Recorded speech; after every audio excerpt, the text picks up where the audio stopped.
Media circle நேயர்களுக்கு வணக்கம். இன்றைக்கு நம்மோடு நேர்காணலுக்காக கவிஞர் ராஜகம்பீரன் அவர்கள் நம்மோடு இணைந்திருக்கிறார். அவரோடு பேசலாம். வணக்கம். வணக்கம். நெல்லையில் கவின்குமார் கொலை செய்யப்பட்டு, ஆணவ கொலை செய்யப்பட்டு கிட்டத்தட்ட ஒரு வாரம் ஆயிடுச்சு.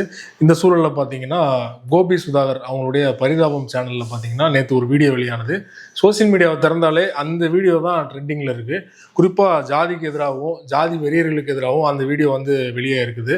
சாதாரணமாக சிரிக்க வைக்கிறதையும் காட்டிலும் சமூக அக்கறை உள்ள கருத்துக்கள் தான் அந்த வீடியோ முழுவதும் நிரம்பி இருக்குது அப்படின்னு பலரும் பாராட்டிட்டு இருக்காங்க. நீங்களும் பார்த்துருப்பீங்க இந்த வீடியோ. அதை பற்றி உங்களோட கருத்து என்ன?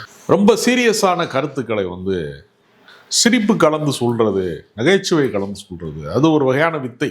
அது எல்லாருக்கும் வாய்க்காது. அதுக்கு கடந்த காலத்தில் பெரிய கலைஞர்கள் நீங்கள் பார்த்தீங்கன்னா எம்ஆர் ராதா போன்றவர்கள்லாம் பார்த்தீங்கன்னா ரொம்ப சீரியஸான விஷயத்தையே ரொம்ப காமெடியாக சொல்லக்கூடிய, சாமி கும்பிட்ற காட்சியில் ஒரு பக்தனாக இருக்கக்கூடிய எம்ஆர் ராதா, முருகா காசை கண்ட வேட்டையும் கொடுத்துடாத, ஏன்ட்ட கொடுத்து வையே அப்படின்னு சாமி கும்பிடுவோம்ல. இதில் ஒரு நக்கல் என்னென்னா, கடவுளே எனக்கு தான் எல்லா செல்வமும் வரணும், நல்லதெல்லாம் எனக்கு தான் நடக்கணும், அது மனிதனுடைய இயல்பு. கண்ட பயில்கிட்ட கொடுத்துடாத முருகா, கணக்காக பார்த்து ஏன்ட்டே கொடுத்து வையே அப்படின்னு சொல்கிறது இருக்குல்ல. இந்த எகத்தாலாம் ஒரு நக்கல்லாம் ரொம்ப ரசிக்கப்பட்டதும் கூட மக்களுக்கு, அதாவது பக்தர்களாலே ரசிக்கப்பட்டது. ஏன்னா ரத்த கண்ணீர் படத்தை நாடகமாக நடிக்கப்பட்டு திருவாரூர் தங்கராசு என்கிற திராவிடர் கழகத்தினுடைய பெரியார் பெருந்தொண்டர் எழுதிய நாடகத்தை ஊர் ஊராக போட்டுக்கிட்டே வராங்க.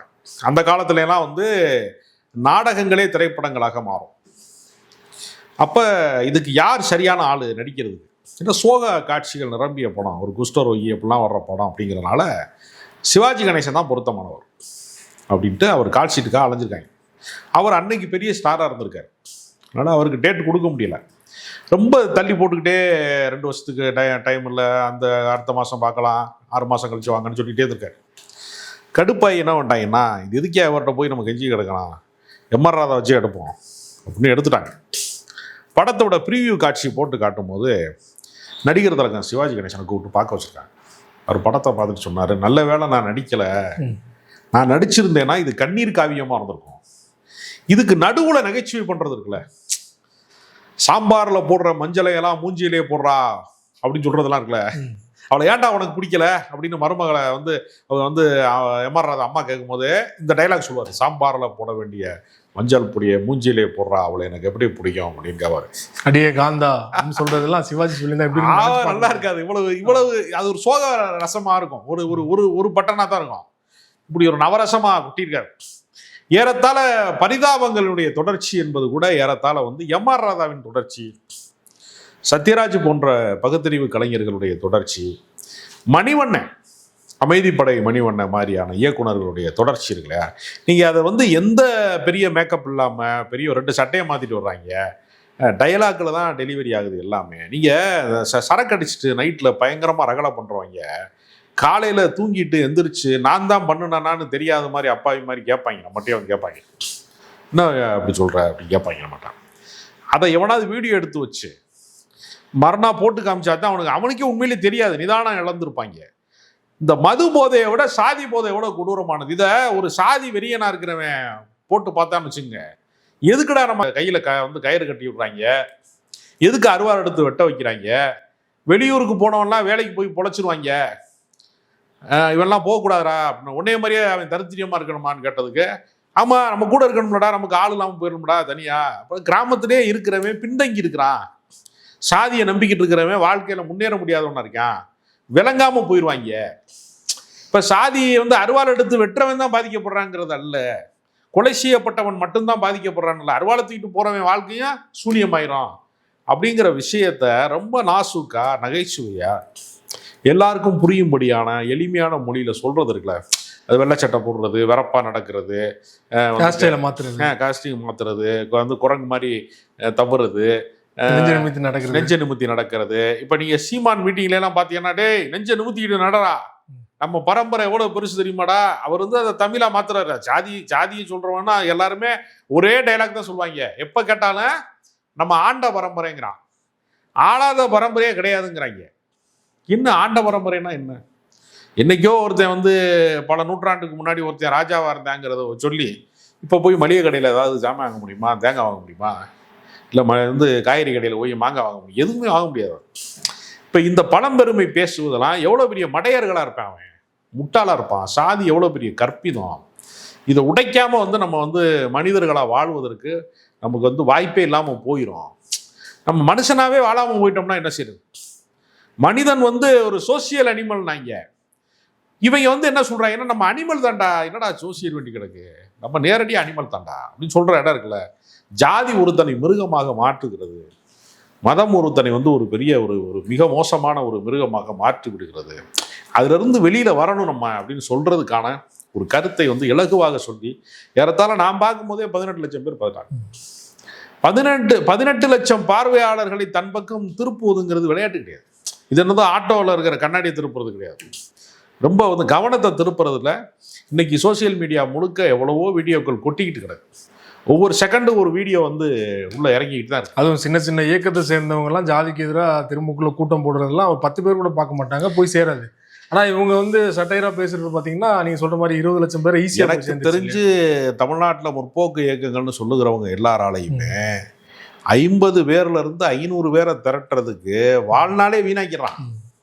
இங்கே பல இடதுசாரி தோழர்கள், முற்போக்கு சிந்தனை உள்ளவர்கள்லாம் மக்களை அணி திரட்டுவதில் தோற்று போனதனுடைய விளைவு தான் ஏறத்தாழ அவங்க அரசியலும் சேர்ந்து தோற்று போயிடுச்சு.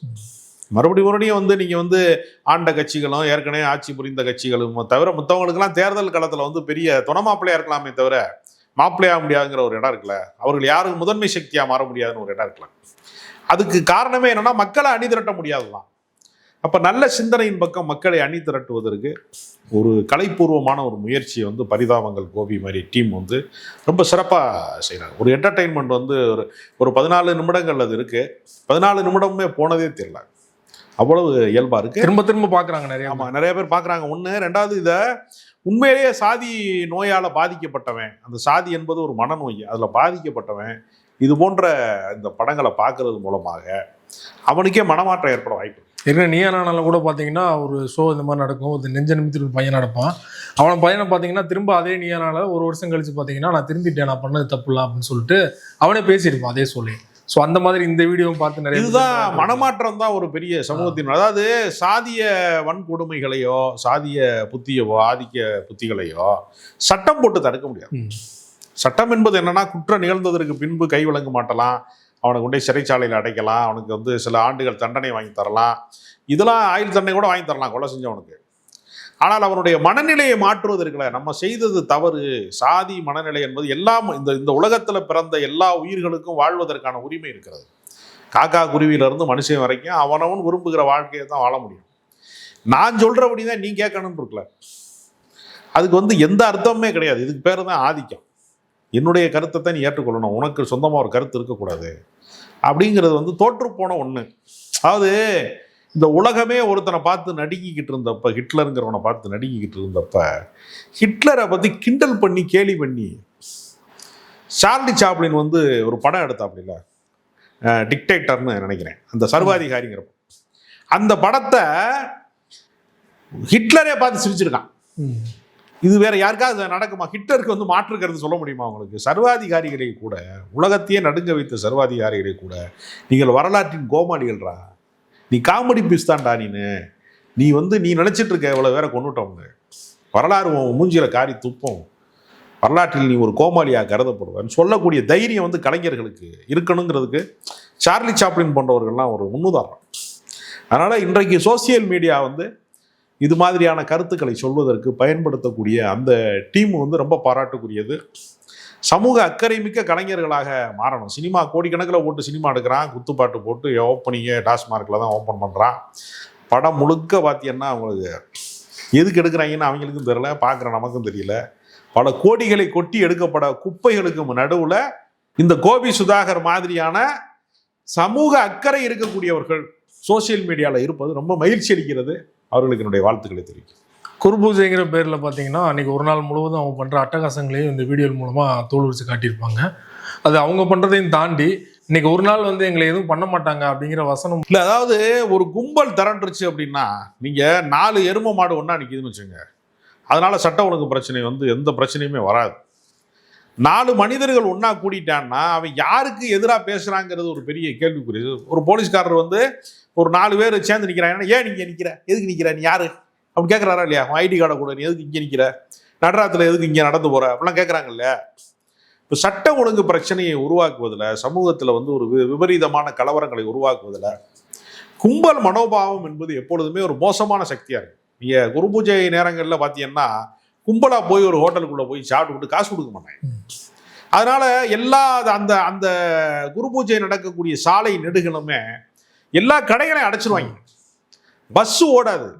நான் அந்த ஊருக்காரங்கிறதுனால சொல்கிறேன், நான் அந்த மானாமதுரை பகுதி சார்ந்தவனுங்கிறதுனால எனக்கு தெரியும். குரு பூஜைக்கு வந்து இந்த அபிராமத்தினுடைய வழியாக தான் பசுமொன்னுக்கு வந்து போவாங்க, ரொம்ப பார்த்திபனூர் வழியாக போவாங்க. அப்போ பல குரு பூஜைகளுக்கு நீங்கள் பார்த்தீங்கன்னா ஒரு பெரிய கும்பல் மனோபாவத்தை உருவாக்குறதன் மூலமாக சாதிய வாக்கு வங்கியை உறுதி செய்வதற்காக வேண்டி அரசியல் கட்சிகள் இந்த சேட்டையெல்லாம் வேடிக்கை பார்த்துட்டே இருப்பாங்க. பல போலீஸ்காரர்களே அதில் கொல்லப்பட்டிருக்காங்க. அதனால் இதுக்குள்ளே நடக்கக்கூடிய சாதி அரசியலை வந்து நுட்பமான ஒரு அரசியல்.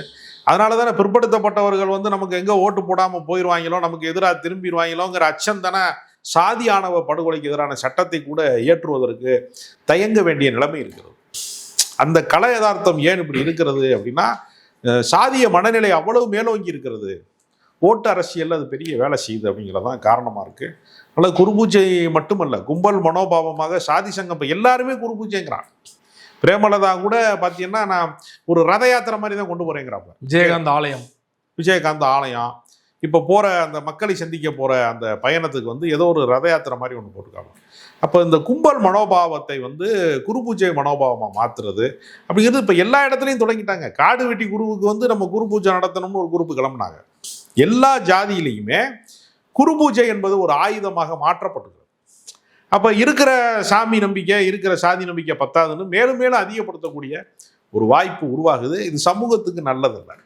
பிற சமூகங்களை நேசிக்க கற்றுக் கொடுக்காமல் பிற மனிதர்களை வெறுக்க கற்றுக் கொடுப்பதன் மூலமாக சமூகத்தில் வன்முறையைத்தான் விதைக்க முடியுமே தவிர ஒரு நாள் வந்து சமத்துவத்தையோ அன்பையோ சமாதானத்தையோ விதைக்கவே முடியாது. குறிப்பாக அந்த வீடியோவில் பார்த்தீங்கன்னா எத்தனை பேர் நோட் பண்ணியிருப்பாங்க தெரியல, கைரேகை சட்டம் மாதிரி அதை இன்ட்டு போட்ட மாதிரி காட்டியிருப்பாங்க. அது எந்த ஜாதியை வந்து இது பண்ணுவாங்க, அந்த குற்றப்பரம்பரைன்னு சொல்லுவாங்க இல்லையா? ஆக்சுவலாக கைரேகை சட்டம், குற்றப்பரம்பரை சட்டம் என்பது இவர்களை வந்து பிரிட்டிஷ்காரர்களால் அடக்க முடியவில்லை.